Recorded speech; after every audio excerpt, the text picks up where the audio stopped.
Yes, he's also got a bad track record against Magnus Carlsen. Does he? Yes. Why? So he lost in the Blitz, he lost in the Rapid. Who can forget that tactic that Magnus just uncorked? That is true. But I thought that Vincent got in his shots. He almost knocked Magnus out of the Baku World Cup. Let's give it a go. Knight F3. Knight F3, Knight No F6. D5s. C4, and now B6. From the An world invitation to the Queen's Indian. Shall we dance? G3. Yes. D4, Bishop B7, and G3. No Okay. E6, but rather the double fianchetto. This is something that I always thought was bad for black, like just full stop bad, because I like the space after D4, D5.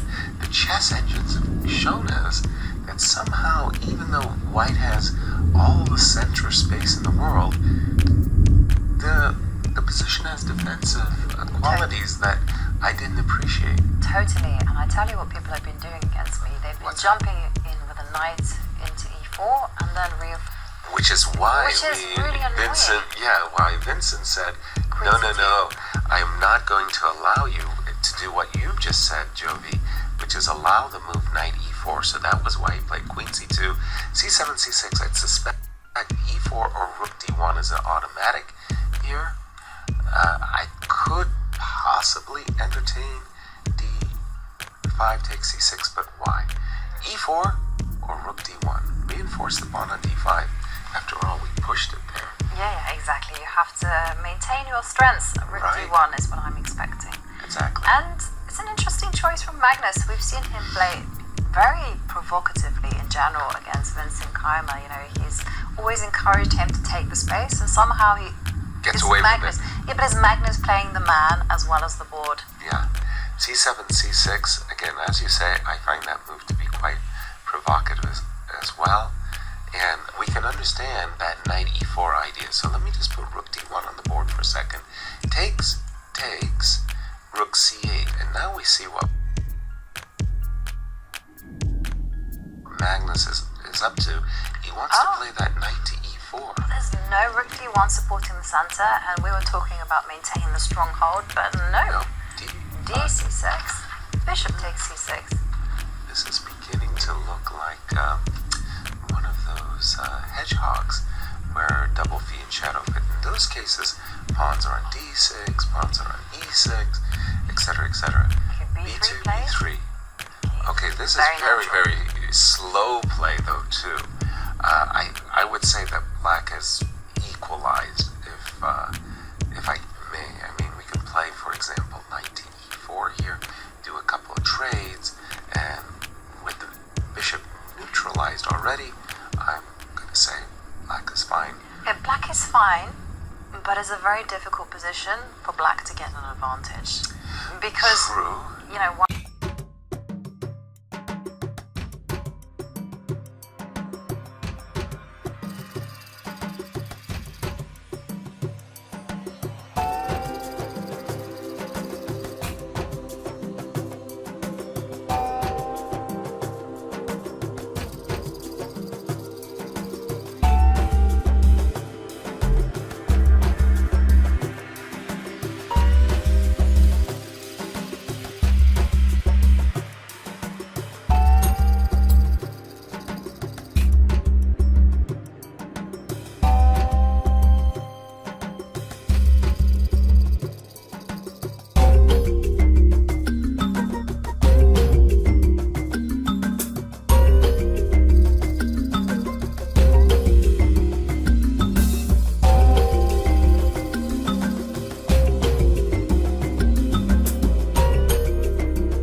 takes h6 would have been met by a2, followed by rook h1. At the very last moment, Vincent realized the danger. But take a look at this. Magnus's king is racing to assist the a pawn. So Vincent now has to go to capture the pawns, and Wei Yi has beaten Anish.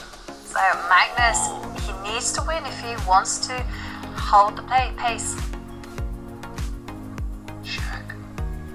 You gotta take. You gotta take. Because Vincent's in time. That's what it's all about. You gotta take. Magnus. No. 9 seconds. Magnus is bringing his king back. Okay. So king g3. Whoa. g6. That G7, might have been. He brings his king in. I think that g6 might have been. Rook takes f3. Yep. Now and that's that's lost. it. Yeah.